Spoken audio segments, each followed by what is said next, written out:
dreamed that one day we would be able to live a more self-sustaining lifestyle with more control over our own destiny and more freedom. We believed with hard work and perseverance that we could make our dreams come true, and we could live the life we wanted the way we wanted to live it. Now we're going to live that dream, making the move from New England to northern Arkansas to live off our land the way we want to, the way we were meant to.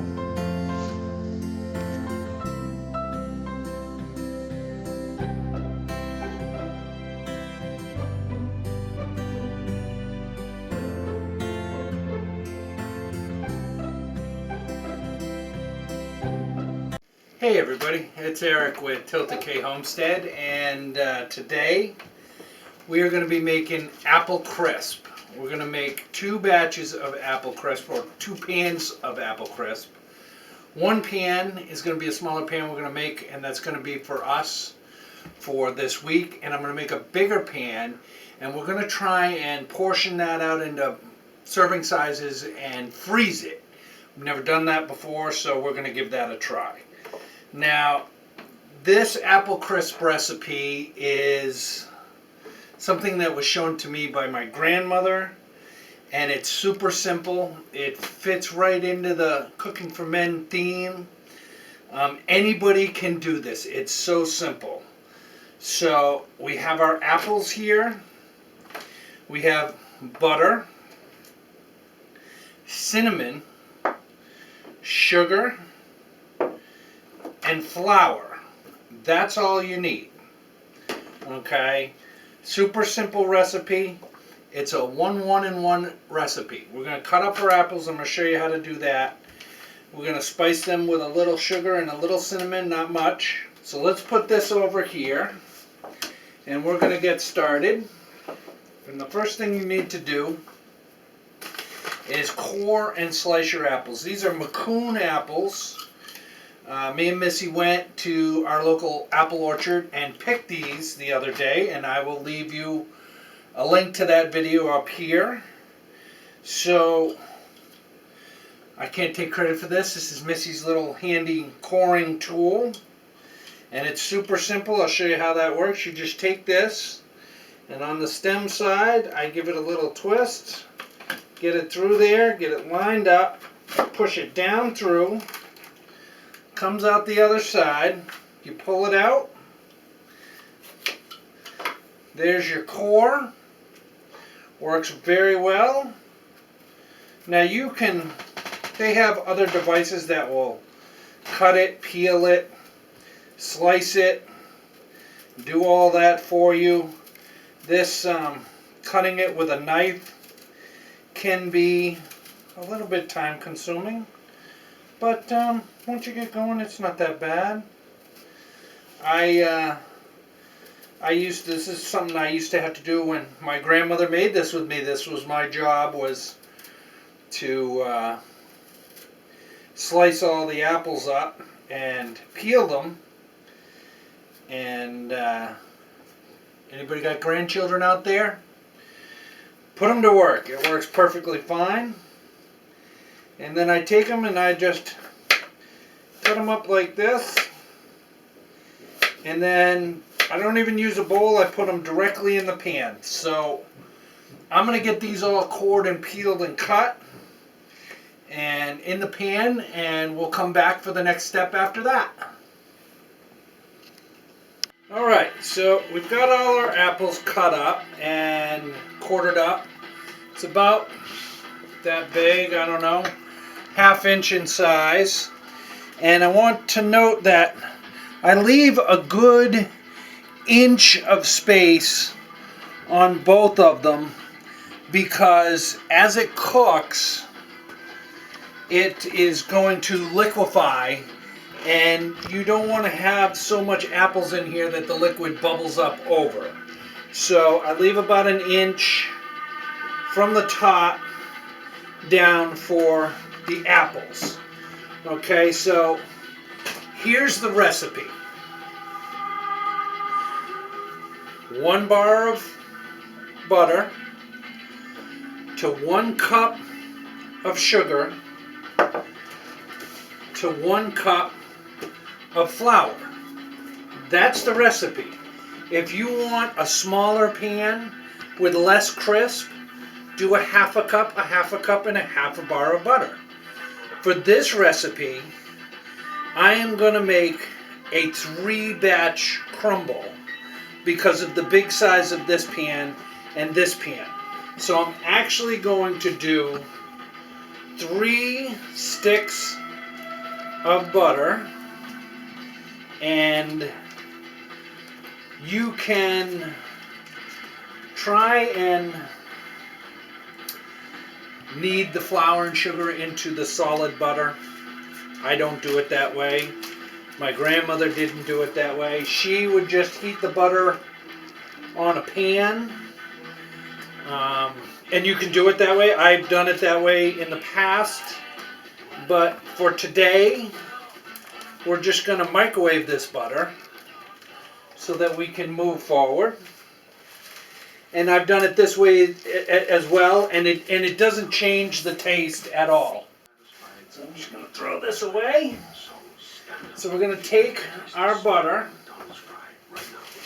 and I'm going to put this little plate over it just to keep it from bubbling and making a mess in our microwave.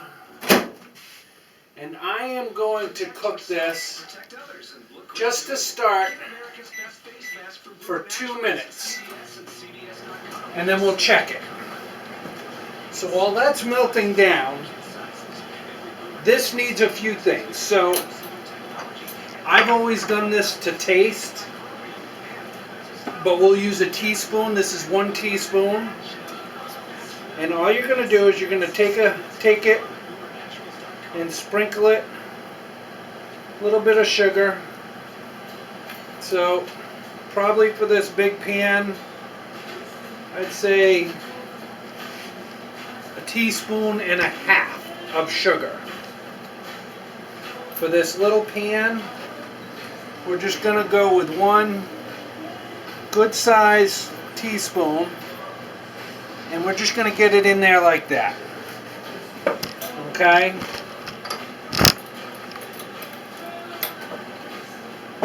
And then you come over here and you take your cinnamon. Now I do it by color, but we'll get some measurements here for you guys so you know where we're at. So there's 1.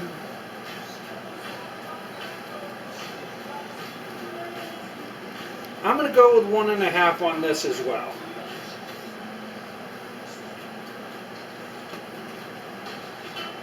And then we'll go 1 here.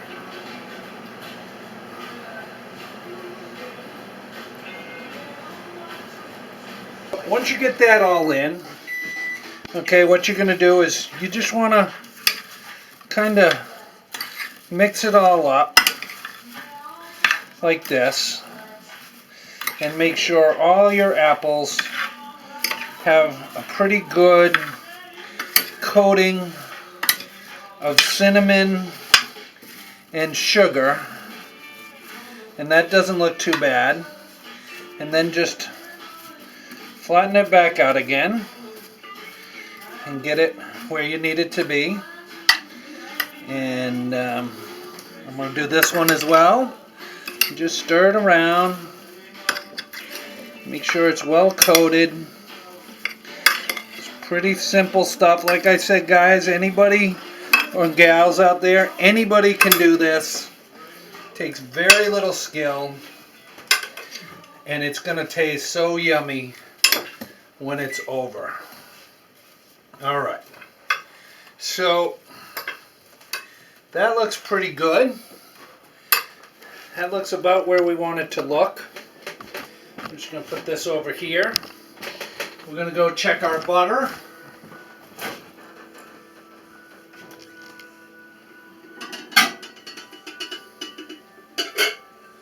That looks perfect right there. Okay. So usually when my grandmother was making this, this is where we would each take a little taster. Tastes perfect. Okay, so let's put these off to the side for now. And we're going to make our crumble.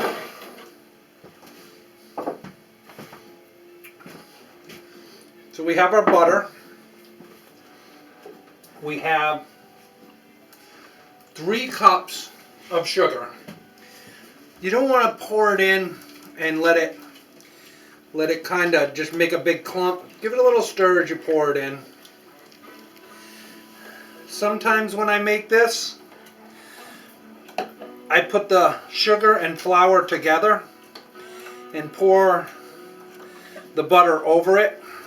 It doesn't really matter too much. I'm going to leave the spoon right there. And I'm going to get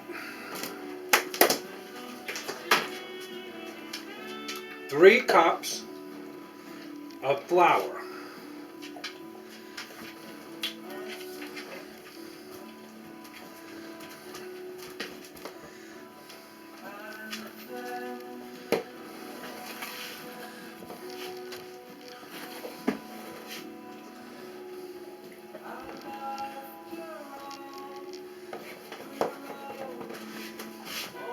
Three cups of flour. Okay. Put this over here. We're going to do the same thing. Just going to pour a little in and give it a little stir. A little more. Get that all stirred in.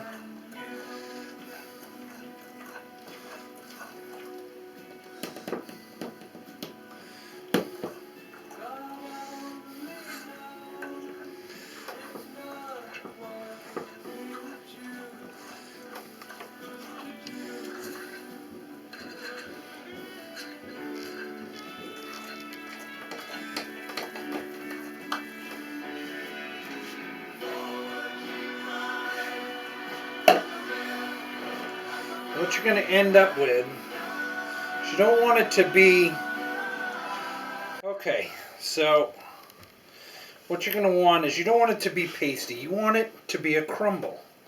So as you're stirring these ingredients in, it's going to get almost like cookie dough.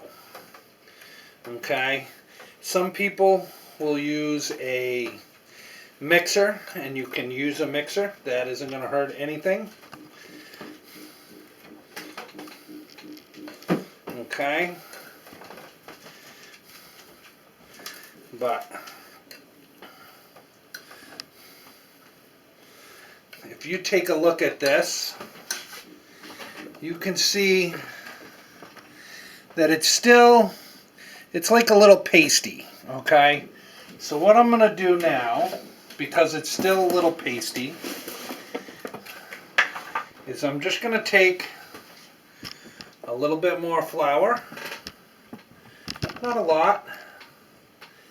Okay, and I'm going to take just a little bit more sugar.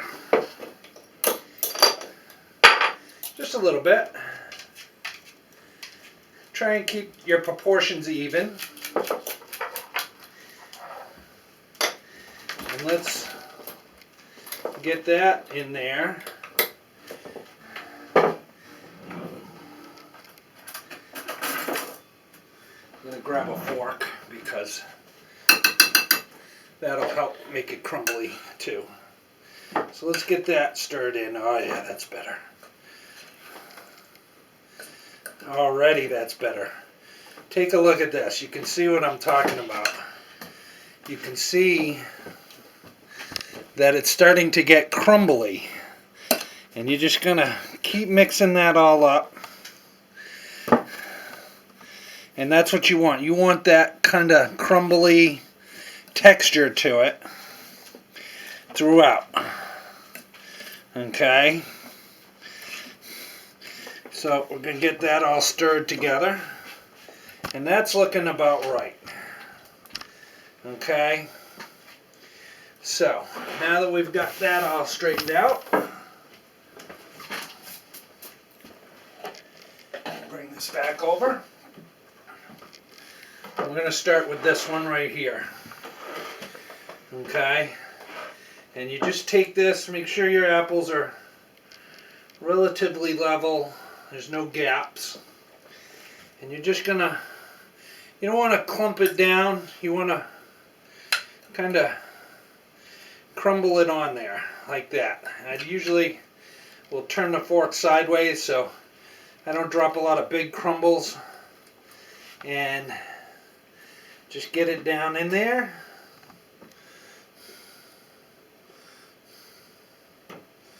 Okay, let's see where we're at here.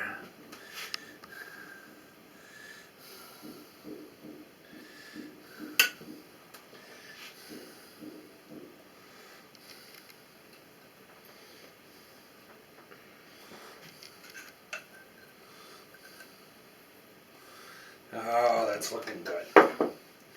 All right.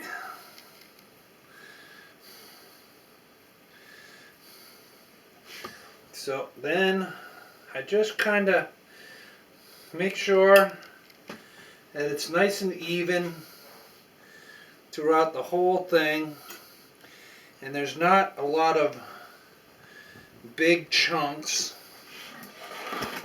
And we'll get the other one over here and we'll put the remainder on.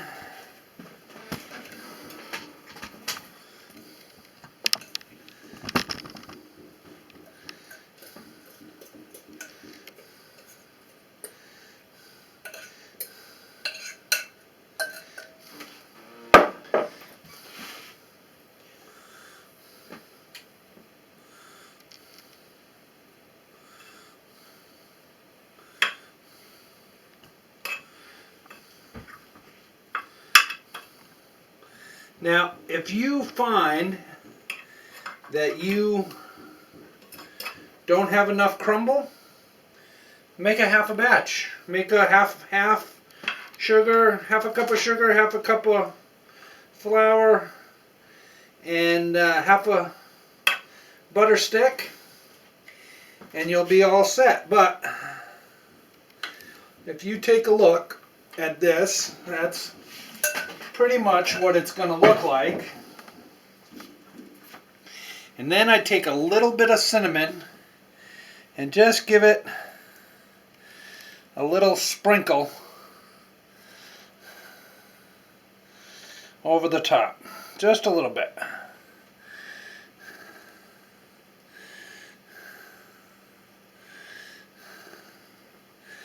Okay. That looks about right. All right.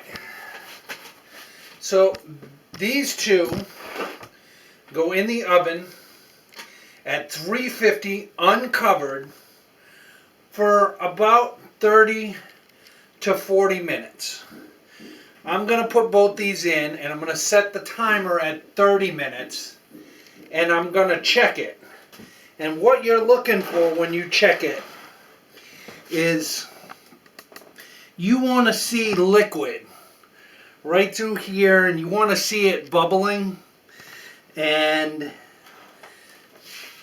you'll want to see this crumble starting to get a little bit darker than a golden brown, like a little bit darker than a golden brown. You don't want it too soft, because what will happen is when this cools, the sugar and the butter will start to harden up and it'll make for a nice crunchy crumble, and that's what you're looking for. So we're going to get these in the oven at 350 for 30 to 40 minutes. We're going to check it in 30 minutes and we'll be back and we'll show you what it looks like.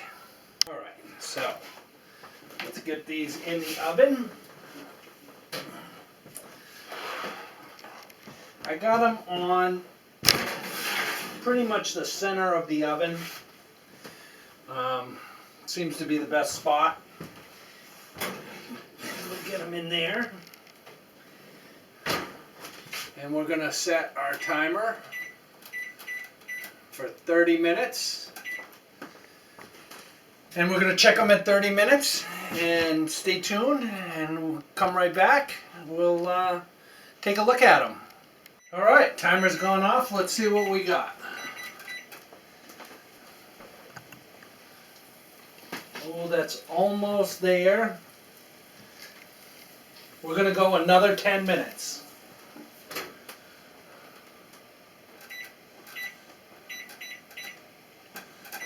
I pretty much think it's going to be done then. We'll check it then. All right, I think we're good to go. Let's see what we got here. Oh, yeah, that's perfect. Okay. Let's get these out here so you guys can take a look at them.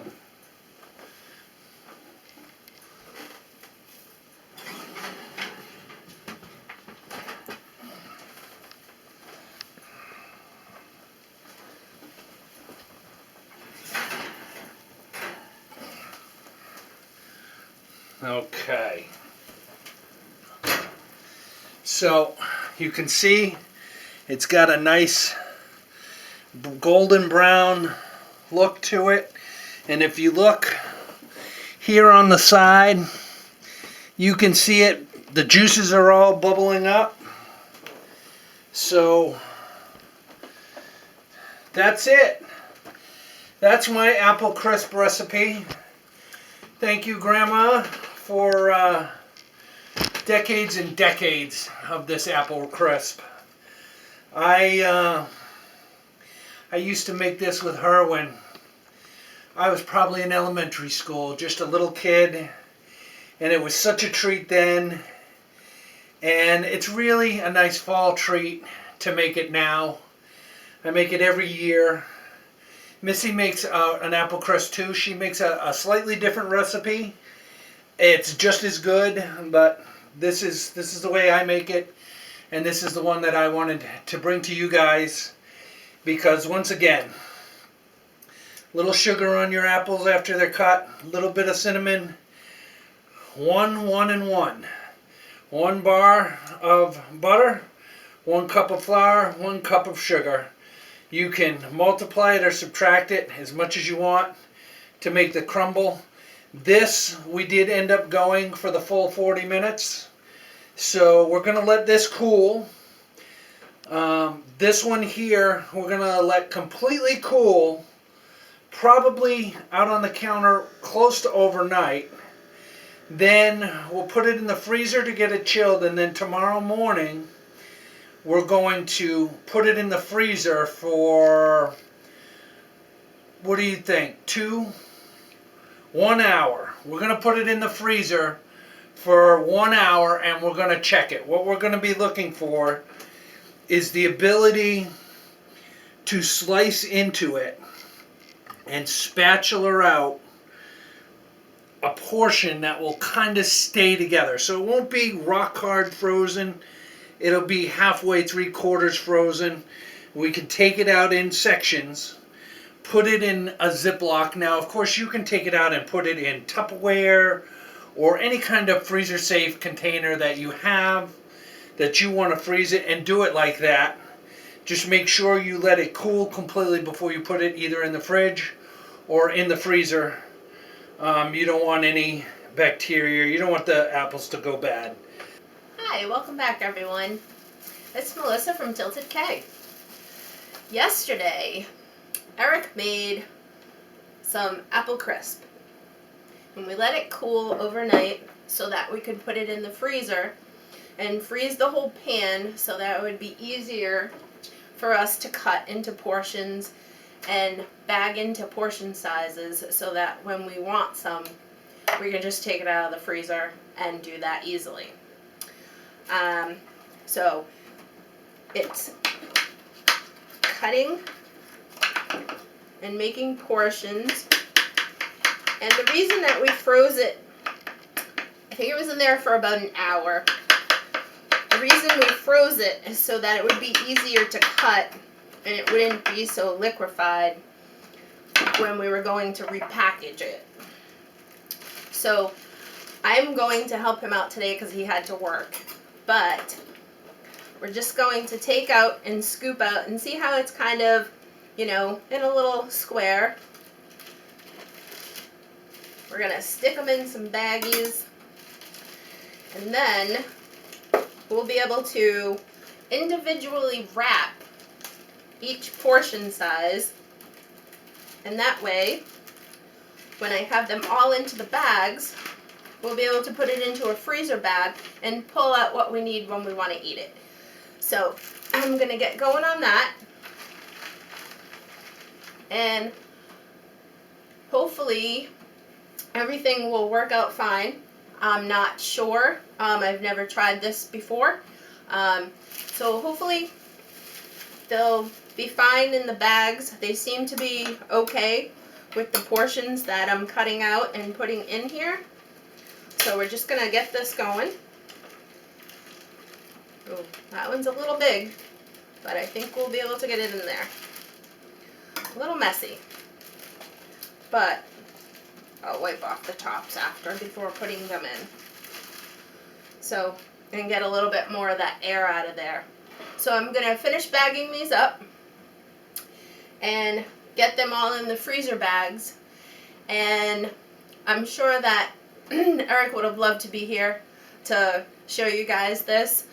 But today I'm here, so I'm going to finish up and hope you guys enjoyed the video and enjoy our apple crisp. Alright guys, catch you on the next one. Take care. So that's pretty much it. Guys, you can do this. Surprise the wife. If you're not a great cook and you want to make something special for the family, you can do this. It's super easy. I hope you all enjoy it. Once again, please click on the little picture of Rocco. It's a little circle picture of the dog. And subscribe to our channel and come along for our journey as we learn how to be homesteaders. And if you find these videos interesting and you want to share them with a friend, go right ahead. Okay, everybody. See ya.